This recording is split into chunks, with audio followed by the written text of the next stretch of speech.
Salut tout le monde, c'est Jérémy. Alors ça fait un moment que je voulais vous faire une vidéo sur les objets que j'utilise dans mon bureau, parce que maintenant vous le voyez bien en fait dans la vidéo. Donc je voulais vous présenter ça un petit peu plus en détail. Déjà parce que j'utilise très souvent mon bureau, à la fois pour le télétravail, dans mon vrai travail, mais aussi dans la création de mes vidéos. Et on commence tout de suite par le bureau. Alors commençons par le bureau, hein, tout est installé, alors c'est pas très original, mais tout vient d'IKEA.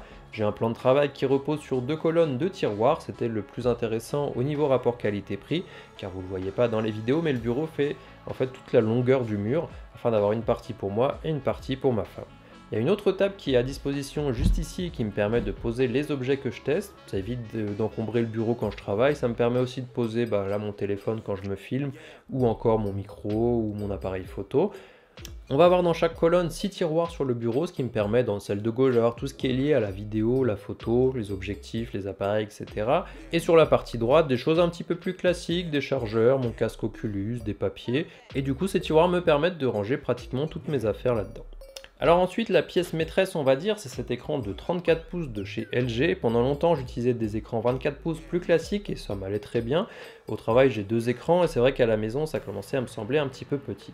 Alors j'ai eu la chance qu'un de mes amis vendait son écran, j'en ai profité pour passer sur du 34 pouces et maintenant je me vois mal retourner sur quelque chose de plus petit. Le gros avantage pour moi, c'est pour les montages vidéo, hein, je peux avoir toutes mes fenêtres d'un seul coup. La timeline qui n'est pas rétrécie. Après pour de la bureautique, j'aimerais bien plutôt avoir deux écrans 24 pouces pour ranger les fenêtres plus facilement.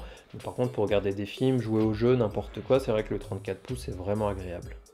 Pour l'éclairage de l'écran et du bureau, j'utilise la Screenlight qui est juste ici, la Screenlight de chez BenQ que je vous avais présenté en vidéo il n'y a pas longtemps. Du coup, je l'ai gardée, elle est quand même assez pratique pour moi dans l'utilisation que j'en fais.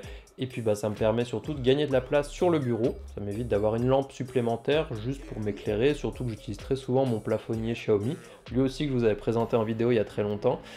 Du coup, c'est celui que j'utilise principalement pour éclairer toute la pièce en continu. Côté ordinateur, je vous en ai déjà parlé dans une autre vidéo, mais j'utilise encore le MacBook Air M1 13 pouces, donc ça fait quelques mois maintenant que je l'ai.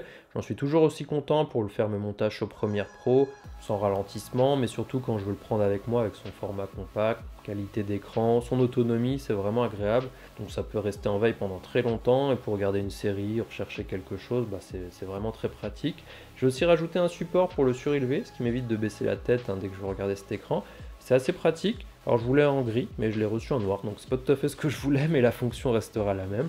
J'en profite d'ailleurs pour vous dire que j'ai eu ce support grâce au site Joom, comme je vous avais expliqué dans une autre vidéo. Je suis en partenariat avec eux maintenant, donc je peux sélectionner certains objets sur leur site pour ensuite pouvoir vous en parler. Du coup, j'ai choisi de prendre des objets qui me sont utiles, donc j'ai à la fois acheté ce support, mais j'ai aussi acheté la Mixmaster 3 qu'on va parler dans quelques secondes. Du coup, une souris qu'on peut aussi trouver sur ce site-là. Joom d'ailleurs c'est un site qui a été créé en Lettonie et qui regroupe tout un tas de vendeurs sur le plateforme, les points positifs étant que les vendeurs des fois sont français. Par exemple pour la MX Master, je l'ai commandé sur ce site là mais ça a été envoyé par un vendeur français et puis je l'ai reçu en même pas une semaine, donc ça va beaucoup plus vite que d'autres sites qui sont parfois à l'étranger et où ça prend beaucoup plus de temps pour arriver chez nous. Alors comme je vous le disais, avec cet ordinateur, j'utilise des claviers, souris et casque Logitech, donc le MX Key Craft avec la petite molette et la MX Master 3. Le clavier, il a plusieurs avantages, il est rétro-éclairé, il est joli, il est super agréable à utiliser au niveau des touches, il est sans fil aussi et rechargeable via USB-C. La molette permet d'avoir des contrôles personnalisés dans certains logiciels ou encore de contrôler le son. Alors pour être honnête, j'utilise jamais la molette qui est présente dessus, à la base je voulais un MX Key plus simple, sauf que celui-là était en promotion et au final il m'a coûté moins cher que de prendre une version du MX Key qui n'était pas en promotion. Donc j'ai la molette, mais je m'en sers pas vraiment. Mais bon, au moins je l'ai, donc si un jour je veux m'y mettre, au moins je pourrais le faire.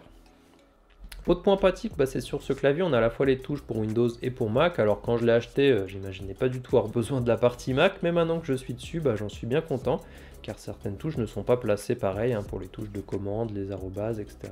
Alors pour la souris, ça fait quelques semaines que je l'ai. Avant ça, j'avais le modèle standard de la MX Master qui était déjà très bien. Sur ces modèles, ce qui m'intéresse le plus, c'est la forme de la souris. C'est pas aussi plat qu'une souris standard, pas non plus au niveau d'une souris ergonomique. Je trouve que c'est un bon juste milieu. À force d'utiliser mon ordi, j'ai souvent des douleurs au poignet et en passant sur ces modèles-là, ça m'a aidé.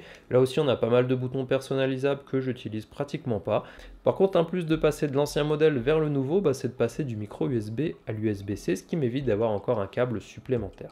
Bon, maintenant il me restera juste le casque audio qui est encore en micro USB. Donc là aussi c'est un casque Logitech, c'est un casque 5.1 qui fonctionne avec un dongle USB, donc il n'y a pas de latence ou quoi que ce soit. Et en plus de ça, il isole quand même assez du bruit ambiant. Un autre point qui est vraiment pratique sur cette gamme Logitech, sur le clavier et la souris, c'est qu'on peut facilement venir changer d'appareil sur lesquels on utilise. On va pouvoir avoir jusqu'à 3 appareils. Moi l'appareil principal ça sera mon ordinateur, le second appareil ça sera mon ordinateur du travail et enfin le troisième ça sera mon smartphone. Tout simplement parce que quand j'ai un mail ou quelque chose un petit peu plus long à écrire directement sur mon smartphone, ça va beaucoup plus vite avec le clavier qu'en écrivant. Donc avoir ce système avec ces 3 points, juste en appuyant dessus, on peut changer d'un appareil à l'autre, bah, c'est vraiment un plus pour moi. C'est aussi ce qui m'avait fait choisir à la base ce système-là. Et puis bon, bah, pour tout le reste, pour le côté design, mais aussi le côté vraiment agréable à l'utilisation. Pour le tapis de souris qui tient tout ça, bah, c'est un modèle à 5 € que j'ai pris sur AliExpress. Je voulais quelque chose qui reste dans les couleurs de mon clavier. Et à ce prix-là, j'ai pas pris trop de risques si je renverse un café ou n'importe quoi dessus. C'est pas trop mal.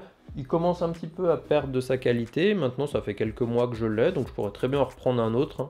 Je profite aussi de cette vidéo pour vous montrer un autre angle sur l'affiche qui est juste ici, que vous voyez pas forcément beaucoup. En fait, c'est un design que j'avais pris sur le site de la NASA qui était en libre accès. Et j'avais du coup utilisé un vendeur AliExpress pour pouvoir l'imprimer. Alors à la base, je voulais vous faire une vidéo là-dessus, un petit peu sur les produits qu'on pouvait imprimer sur AliExpress quand j'étais encore sur Chine Addict. Mais j'ai jamais eu le temps de faire la vidéo, donc j'ai quand même eu mon affiche. Je crois que j'ai aussi eu une casquette que j'avais préparée pour faire une vidéo là-dessus. Du coup, ça me fait juste un souvenir au final. Et enfin, mon Google Nest Hub qui est juste ici. Alors, je pense que tout le monde sait à quoi ça sert. Moi, ça me sert principalement, bon, pas pour voir l'heure, pour demander des trucs à Google, pour allumer aussi les 2 lumières qui sont juste là, qui sont du coup commandables directement avec lui. Je vais aussi bientôt recevoir l'équivalent de chez Alexa, l'Amazon Echo Show. Donc je vais peut-être le remplacer bientôt, je ne sais pas encore parce que j'ai commandé pas mal de choses pendant les Prime Days. Donc j'ai tout un système de caméras qui va arriver et qui fonctionne principalement avec Amazon, donc les caméras Ring.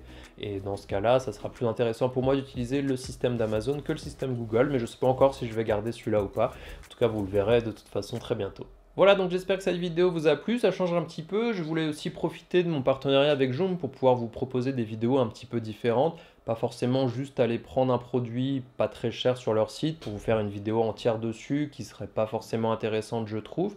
Là j'ai plusieurs vidéos de ce type qui vont arriver, donc là j'ai pu profiter grâce à ce partenariat pour prendre des objets qui en plus me servent à quelque chose, hein, pas juste des téléphones ou des choses pas très chères que j'aurais pas forcément l'utilité. J'ai aussi une autre vidéo qui arrive dans ce sens-là pour vous parler de mon sac photo, vidéo high-tech que lui aussi j'ai pris sur Joom. Donc pensez à vous abonner hein, si vous ne voulez pas la rater, ça me permet du coup de vous proposer du contenu un petit peu différent. Notamment parce que sur Joom il y a tout type de produits, à la fois des produits high-tech mais des produits de façon plus générale. Donc c'est bien pratique pour moi pour changer un petit peu le thème des vidéos. Voilà, donc j'espère que ça vous a plu, dites-moi ça en commentaire et on se voit très bientôt.